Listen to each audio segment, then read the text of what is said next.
Assalamualaikum warahmatullahi wabarakatuh. Selamat malam, selamat berjumpa kembali dengan Bapak dari Gerai Tak Bernama. Khutbah Bapak di malam ini adalah tentang Bapak dan Allah yang dipanggil oleh Yesus adalah Musa. Video ini adalah sambungan dari video sebelumnya yang dengan judul adalah Yesus bukan Allah dan Yesus bukan Bapa. Dulu saya sudah berjanji bahwa akan membahas tentang Yohanes pasal 5 yang dimana disebutkan bahwa Bapa dan Allah yang dipanggil oleh Yesus di Yohanes pasal 5 adalah Musa. Ini kenapa Musa dipanggil Bapa dan Allah oleh Yesus? Karena di Markus pasal 12 ayat 35 sampai 37 yang dipanggil Tuhan oleh Yesus dan Daud adalah Musa. Nanti akan kita bahas di pertengahan video ini. Kita baca dulu Markus pasal 12 ayat 35 sampai 37 artinya. Pada suatu kali ketika Yesus mengajar di bait Allah, ia berkata, bagaimana ahli-ahli Taurat dapat mengatakan bahwa Mesias adalah anak Daud? Sedangkan Daud sendiri oleh pimpinan Roh Kudus berkata, Tuhan telah berfirman kepada Tuanku, duduklah di sebelah kananku sampai musuh-musuhmu kutaruh di bawah kakimu. Daud sendiri menyebut dia tuannya. Bagaimana mungkin ia anaknya pula? Orang banyak yang besar jumlahnya mendengarkan dia dengan penuh minat. Di Markus pasal 12 ayat 35 sampai ayat 37, Yesus membantah bahwa dirinya adalah yang dipanggil Tuhan oleh Daud. Karena yang dipanggil Tuhan oleh Daud adalah Musa. Nanti akan kita buktikan di pertengahan bahasan ini. Kita mulai dulu di Yohanes pasal 5 ayat 15 sampai ayat 18 yang artinya, orang itu keluar lalu menceritakan kepada orang-orang Yahudi bahwa Yesuslah yang telah menyembuhkan dia, dan karena itu orang-orang Yahudi berusaha menganiaya Yesus karena ia melakukan hal-hal itu pada hari Sabat. Tetapi ia berkata kepada mereka, Bapakku bekerja sampai sekarang, maka aku pun bekerja juga. Kita garis bawahi di kata Bapakku bekerja sampai sekarang, maka aku pun bekerja juga. Bapakku bekerja. Nah, kita garis bawahi di situ. Siapa yang bisa dipanggil Bapakku yang masih bekerja ini? Nah, ini artinya yang dipanggil Bapakku di sini adalah Musa yang masih bekerja melalui kitab sucinya dan memberitahukan kepada Yesus melalui kitab sucinya. Lanjut, sebab itu orang-orang Yahudi lebih berusaha lagi untuk membunuhnya. Bukan saja karena ia meniadakan hari Sabat, tetapi juga karena ia mengatakan bahwa Allah adalah Bapaknya sendiri, dan dengan demikian menyamakan dirinya dengan Allah. Nah, ini tentang Yesus mengatakan bahwa Allah adalah Bapaknya sendiri dan menyamakan dirinya dengan Allah karena Yesus mengaku sebagai anak Allah. Kita sudah bahas di video sebelumnya, yaitu yang dengan judul yang sudah saya sampaikan tadi, bahwa Yesus bukan Allah dan Yesus bukan Bapa. Silakan dibuka lagi di video sebelumnya. Nah, di mana di situ yang dimaksud dengan Bapa dan dimaksud dengan Allah adalah Musa. Kita jelaskan Yohanes pasal 5 ayat 17 sampai ayat 18. Bapa masih bekerja. Nah, ini di sini yang dimaksud dipanggil Bapa oleh Yesus bukan Allah pencipta langit dan bumi. Bukan Allah pencipta langit dan bumi di Kejadian 1. Karena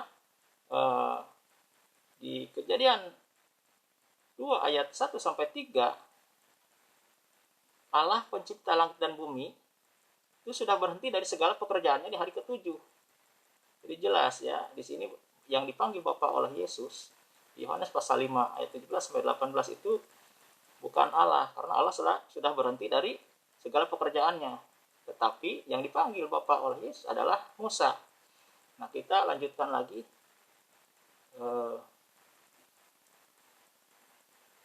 Dan orang-orang Yahudi pun mengakui di Yohanes pasal 8 ayat 37 sampai 47 bahwa bapaknya adalah Abraham dan Allah.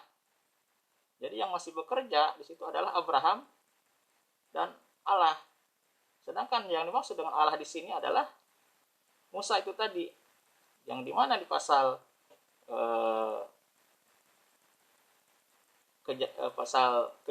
Keluaran ayat 7, di pasal Keluaran 7 ayat 1, Musa sudah diangkat menjadi Allah bagi Fir'aun dan bagi orang-orang Yahudi. Ini sudah dijelaskan di video sebelumnya. Kita buka di Yohanes pasal 8 ayat 37 sampai 47 yang artinya, aku tahu bahwa kamu adalah keturunan Abraham, tetapi kamu berusaha untuk membunuh aku, karena firmanku tidak beroleh tempat di dalam kamu. Apa yang kulihat pada Bapa, itulah yang kukatakan, dan demikian juga kamu perbuat tentang apa yang kamu dengar dari bapakmu. Jawab mereka kepadanya, Bapa kami ialah Abraham. Kata Yesus kepada mereka, jika sekiranya kamu anak-anak Abraham, tentulah kamu mengerjakan pekerjaan yang dikerjakan oleh Abraham. Nah, ini Abraham bekerja.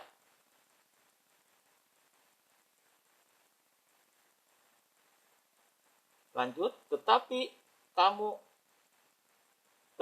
yang kamu kerjakan ialah berusaha membunuh aku. Aku seorang yang mengatakan kebenaran kepadamu, yaitu kebenaran yang kudengar dari Allah. Pekerjaan yang demikian tidak dikerjakan oleh Abraham. Nah, tadi di pasal Yohanes pasal 5 disebutkan bahwa Bapak masih bekerja. Nah, di sini juga disebutkan bahwa Abraham bekerja. Ini pekerjaan Abraham ini adalah tidak membunuh pesuruh Allah. Nah, ini di sini disebutkan bahwa Abraham juga bekerja. Nah, ini mereka mengaku, orang Yahudi mengaku bahwa Abraham dan Allah adalah bapa mereka. Dan di video sebelumnya sudah saya bahas bahwa di pasal Ulangan pasal 32 ayat 5 sampai 6 itu mereka itu orang Yahudi itu bukan anak-anak Allah, bukan anak-anak Tuhan. Dan itu sudah kita bahas di video sebelumnya, video tentang jawaban saya kepada Bang Nursena. Dan kita lanjut di Yohanes pasal 8. Kata Yesus kepada mereka, Yohanes pasal 8 ayat 41. Kamu mengerjakan pekerjaan bapakmu sendiri. Kita ulangi lagi dari Yohanes pasal 8 ayat 40 aja. Tetapi yang kamu kerjakan ialah berusaha membunuh aku. Aku seorang yang mengatakan kebenaran kepadamu, yaitu kebenaran yang kudengar dari Allah. Pekerjaan yang demikian tidak dikerjakan oleh Abraham. Kamu mengerjakan pekerjaan bapakmu sendiri. Jawab mereka, kami tidak dilahirkan dari zina. Bapa kami satu, yaitu Allah. Nah, ini mereka orang-orang Yahudi juga mengakui bahwa bapaknya adalah Allah. Mereka tidak sadar bahwa yang dipanggil Allah oleh mereka itu adalah Musa.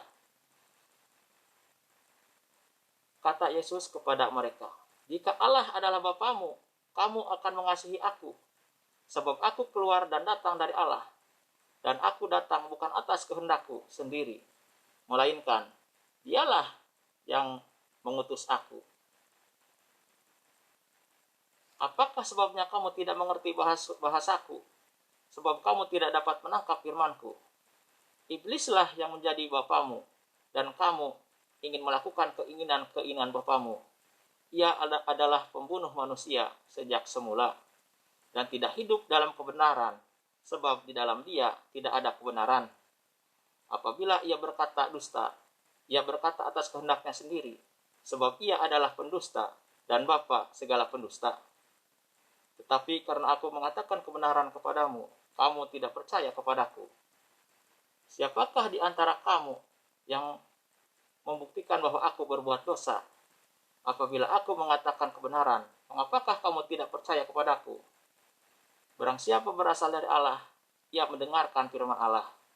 Itulah sebabnya kamu tidak mendengarkannya, karena kamu tidak berasal dari Allah. Nah, ini Yohanes pasal 8 menjelaskan bahwa yang bekerja di situ adalah Abraham dan Allah. Nah, yang dimaksud dengan Allah di situ adalah Musa. Ini di sini di pasal 8 ayat 44 bahwa sebenarnya bapaknya orang-orang Israel itu adalah iblis, karena mereka tidak melakukan pekerjaan-pekerjaan yang diperintahkan oleh bapaknya. Dan seperti yang di Ulangan pasal 32 ayat 5-6 yang sudah saya sampaikan di video jawaban untuk Bambang Nursena, bahwa itu orang-orang Yahudi itu bapaknya bukan Allah. Itu terjemahan yang salah. Nah, kita lanjut ke kesaksian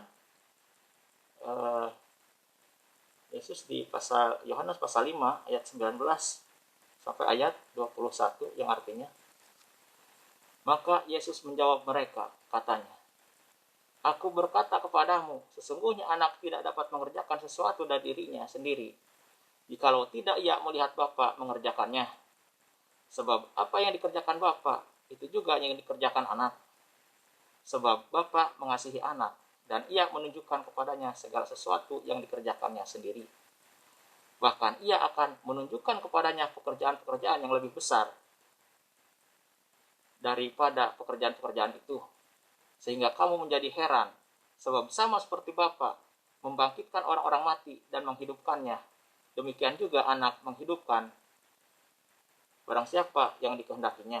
Nah, ini yang dimaksud dengan membangkitkan orang mati dan menghidupkan, ini sebenarnya adalah kiasan, yaitu bukan orang yang mati keluar roh dan meninggalkan dunia ini, bukan. Ini disebutkan di Yohanes pasal 8 ayat 21 sampai ayat 22, yang artinya bahwa orang mati tersebut adalah orang yang bukan pengikut dari Yesus, orang yang tidak mengikuti ajaran-ajaran Yesus. Yohanes pasal 8 ayat 18 sampai ayat 22 artinya, ketika Yesus melihat orang banyak mengelilinginya, ia menyuruh bertolak ke belakang. Lalu datanglah seorang ahli Taurat dan berkata kepadanya, Guru, aku akan mengikuti engkau kemana saja engkau pergi. Yesus berkata kepadanya, serigala mempunyai liang dan burung mempunyai sarang, tetapi anak manusia tidak mempunyai tempat untuk meletakkan kepalanya. Seorang lain, yaitu salah seorang muridnya, berkata kepadanya, Tuhan, izinkanlah aku pergi dahulu menguburkan ayahku. Tuhan, izinkanlah aku pergi dahulu menguburkan ayahku. Tetapi Yesus berkata kepadanya, ikutlah aku, dan biarkan orang-orang mati menguburkan orang-orang mati mereka. Nah, yang dimaksud dengan orang-orang mati di situ adalah orang-orang yang tidak mengikuti Yesus. Disebutkan bahwa ikutlah aku dan biarkanlah orang-orang mati menguburkan orang-orang mati mereka. Artinya, yang dimaksud dengan orang-orang mati di situ adalah orang-orang yang tidak mengikuti ajaran Yesus. Jadi, ketika yang dimaksud dengan membangkitkan dan menghidupkan orang-orang mati itu adalah orang-orang tersebut harus mengikuti ajaran Yesus, gitu artinya. Kita lanjut dengan Yohanes pasal 5 ayat 22. sampai ayat 27. Bapa tidak menghakimi siapapun, melainkan telah menyerahkan penghakiman itu seluruhnya kepada anak, supaya semua orang menghormati anak sama seperti mereka menghormati Bapa. Barang siapa tidak menghormati anak, ia juga tidak menghormati Bapa yang mengutus dia. Aku berkata kepadamu, sesungguhnya barang siapa mendengar perkataanku dan percaya kepada dia yang mengutus aku, ia mempunyai hidup yang kekal dan tidak turut dihukum, sebab ia sudah pindah dari dalam maut ke dalam hidup. Nah, siapa yang percaya kepada Yesus itu sudah pindah dari maut ke dalam hidup. Artinya bukan orang-orang mati, tetapi orang-orang hidup yang tadinya tidak percaya itu disebut orang-orang mati, tetapi setelah percaya maka disebut orang-orang hidup. Aku berkata kepadamu, sesungguhnya saatnya akan tiba dan sudah tiba, bahwa orang-orang mati akan mendengar suara Anak Allah, dan mereka yang mendengarnya akan hidup, sebab sama seperti Bapa mempunyai hidup. Sebab sama seperti Bapa mempunyai hidup dalam dirinya sendiri, demikian juga diberikannya Anak mempunyai hidup dalam dirinya sendiri. Dan ia telah memberikan kuasa kepadanya untuk menghakimi, karena ia adalah anak manusia. Di Yohanes pasal 5 ayat 26 disebutkan bahwa Bapa memiliki hidup sendiri dan Yesus juga memiliki hidup sendiri. Artinya Yesus dan Bapa adalah dua orang manusia yang berbeda. Berbeda karena masing-masing memiliki hidup sendiri. Dan ini dijelaskan di 1 Yohanes pasal 5 ayat 12. Barang siapa memiliki anak, ia memiliki hidup. Barang siapa tidak memiliki anak, ia tidak memiliki hidup. Artinya, baik Bapa maupun Yesus itu memiliki anak. Artinya, baik Bapa maupun Yesus adalah seorang suami, seorang Bapa. Artinya, baik Bapa maupun Yesus itu memiliki istri. Karena barang siapa memiliki anak, ia memiliki hidup. Barang siapa tidak memiliki anak, ia tidak memiliki hidup. Nah, ini juga sebagai dalil bahwa Yesus dan Bapa itu menikah atau kawin dan memiliki istri dan keturunan. Sudah banyak digembor-gemborkan oleh YouTuber Muslim bahwa Yesus menikah dan memiliki anak. Ini buktinya di sini ada. Di 1 Yohanes pasal 5 ayat 12, bahwa barang siapa memiliki anak, ia memiliki hidup, dan barang siapa tidak memiliki anak, ia tidak memiliki hidup. Dan di Yohanes pasal 5 ayat 26 disebutkan bahwa sebab sama seperti Bapa mempunyai hidup dalam dirinya sendiri, demikian juga diberikannya anak mempunyai hidup dalam dirinya sendiri. Jadi Musa memiliki anak, maka Musa memiliki hidup sendiri. Dan Yesus juga memiliki anak, maka Yesus memiliki hidup sendiri. Musa memiliki istri, Yesus juga beristri. Itu artinya. Sedangkan ini Paulus nih mengaku sebagai Bapa di Korintus pasal 4 ayat 15. Paulus mengaku sebagai Bapa di 1 Korintus pasal 4 ayat 15. Padahal Paulus tidak memiliki anak. Sebab sekalipun kamu mempunyai beribu-ribu pendidik dalam Kristus, kamu tidak mempunyai banyak bapa, karena akulah yang dalam Kristus Yesus telah menjadi bapamu oleh Injil yang kuberitakan kepadamu.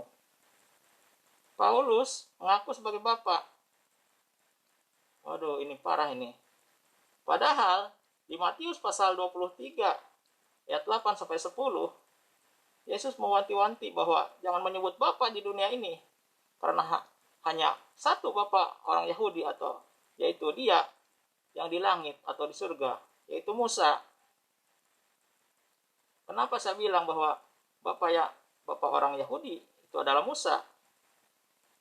Nah, itu tadi sudah disebutkan bahwa di Markus pasal 12 ayat 35 sampai 37, bahwa Tuhan yang dipanggil Yesus dan Daud adalah Musa. Nah, ini kita akan buktikan di sini di Matius pasal 28 ayat 8 sampai 10 bahwa Musa adalah tuannya Daud, bahwa Musa adalah tuannya Yesus, bahwa yang dipanggil Tuhan oleh Yesus dan Daud adalah Musa. Ini kita baca di Matius pasal 23 ayat 8 sampai ayat 10 yang artinya, tetapi janganlah kamu disebut rabi, karena hanya satu rabimu, dan kamu semua adalah saudara. Dan janganlah kamu menyebut siapapun bapa di bumi ini, karena hanya satu bapamu, yaitu Dia yang di surga. Janganlah pula kamu disebut pemimpin, karena hanya satu pemimpinmu, yaitu Mesias. Nah, ini yang bikin kaget, ini ternyata Musa juga disebut sebagai Mesias. Kenapa? Di pasal 23 ayat 8 sampai ayat 10, ini yang dipanggil rabi, satu-satunya rabi bagi orang-orang Yahudi, dan satu-satunya bapak bagi orang-orang Yahudi yang ada di sorga, dan satu-satunya pemimpin orang Yahudi yaitu Musa yang disebut Mesias, karena di pasal sebelumnya disebutkan, di pasal 23 ayat 1 sampai 2 disebutkan bahwa ahli-ahli Taurat dan orang-orang Farisi telah menduduki kursi Musa. Yang dimaksud dengan menduduki kursi Musa di sini adalah mengaku sebagai rabi, sebagai bapak, dan sebagai Mesias atau pimpinan. Mesias di situ adalah yang diurapi. Padahal di sini Yesus mengatakan bahwa maka berkatalah Yesus kepada orang banyak dan kepada murid-muridnya, katanya, ahli-ahli Taurat dan orang-orang Farisi telah menduduki kursi Musa. Nah, ini yang dimaksud menduduki kursi Musa itu adalah mereka mengaku sebagai rabi dan sebagai bapak serta sebagai pimpinan atau Mesias. Sedangkan di pasal 23 ayat 8 sampai ayat 10, Yesus berkata bahwa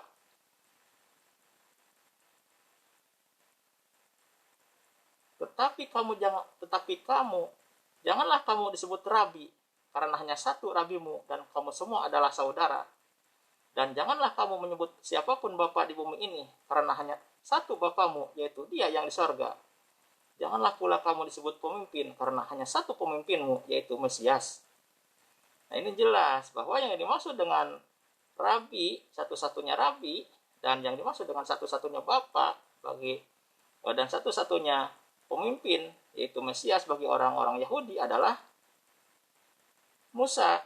Karena di pasal sebelumnya di Matius pasal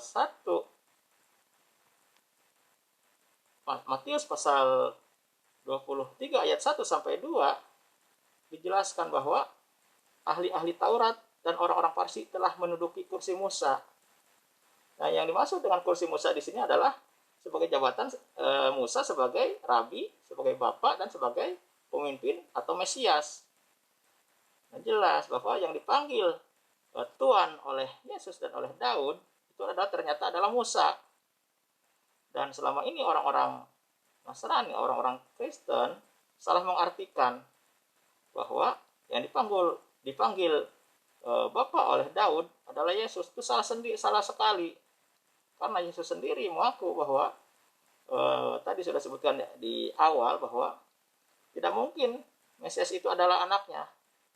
Karena Daud juga menyebut Mesias tersebut sebagai Tuhan.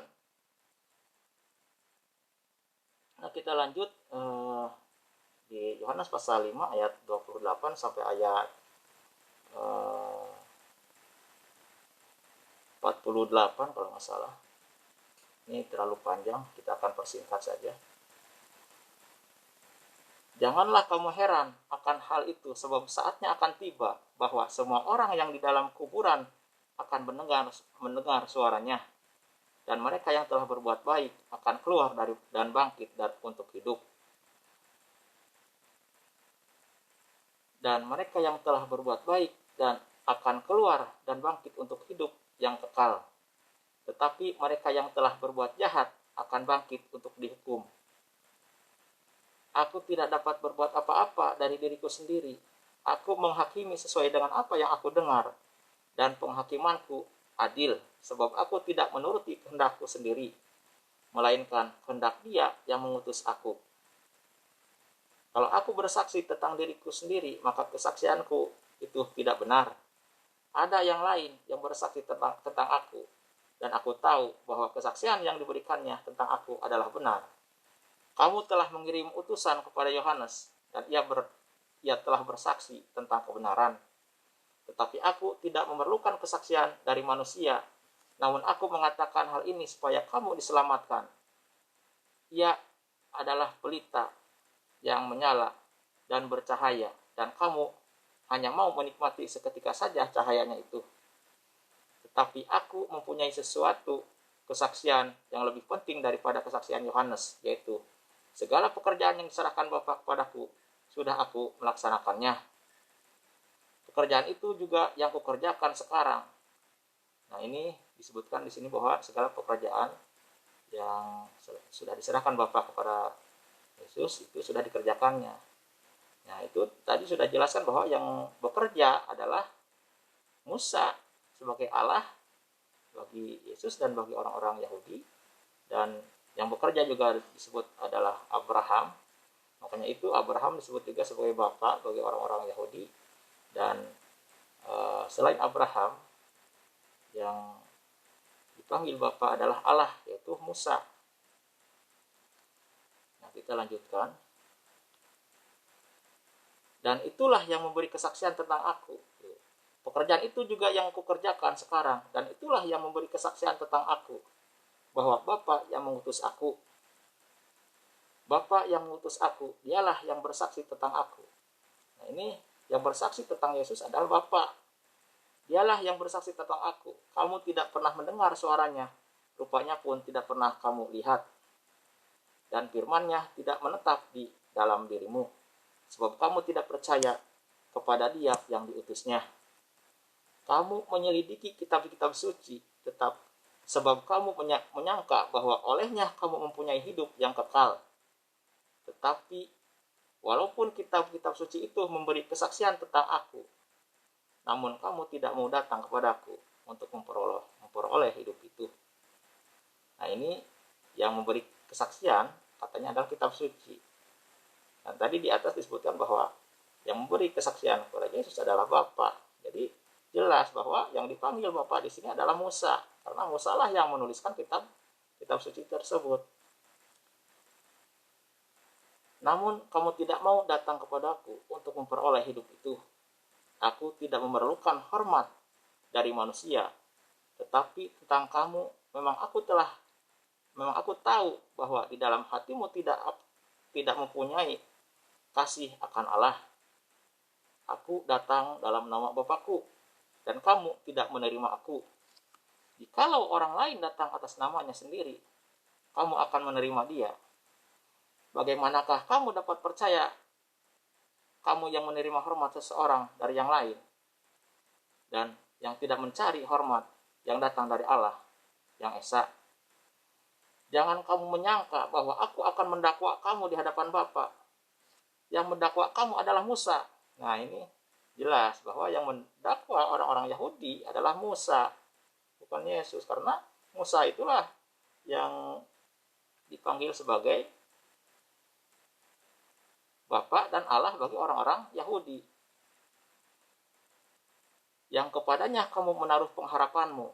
Sebab jikalau kamu percaya kepada Musa, tentu kamu akan percaya juga kepadaku. Nah, ini tadi juga disebutkan bahwa jika mereka percaya kepada Allah, maka mereka juga akan percaya kepada Yesus. Di sini disebutkan bahwa jika mereka percaya kepada Musa, tentu mereka juga akan percaya kepada Yesus. Artinya tidak salah lagi bahwa Musa lah yang dipanggil Bapa dan Allah oleh Yesus.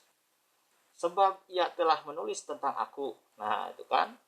Sebab ia telah menulis tentang aku. Artinya, yang memberi kesaksian tadi adalah Bapa. Dan yang memberi kesaksian tadi adalah kitab suci. Sedangkan yang telah menulis kesaksian tentang Yesus adalah Musa. Jadi tidak salah jika Musa adalah Bapa dan Allah yang dipanggil oleh Yesus. Tetapi jikalau kamu tidak percaya akan apa yang ditulisnya, bagaimanakah kamu akan percaya akan apa yang kukatakan? Nah, itu udah jelas di sini bahwa pertama yang bersaksi tentang Yesus adalah Bapa atau Allah. Dan kedua yang bersaksi tentang Yesus adalah kitab suci.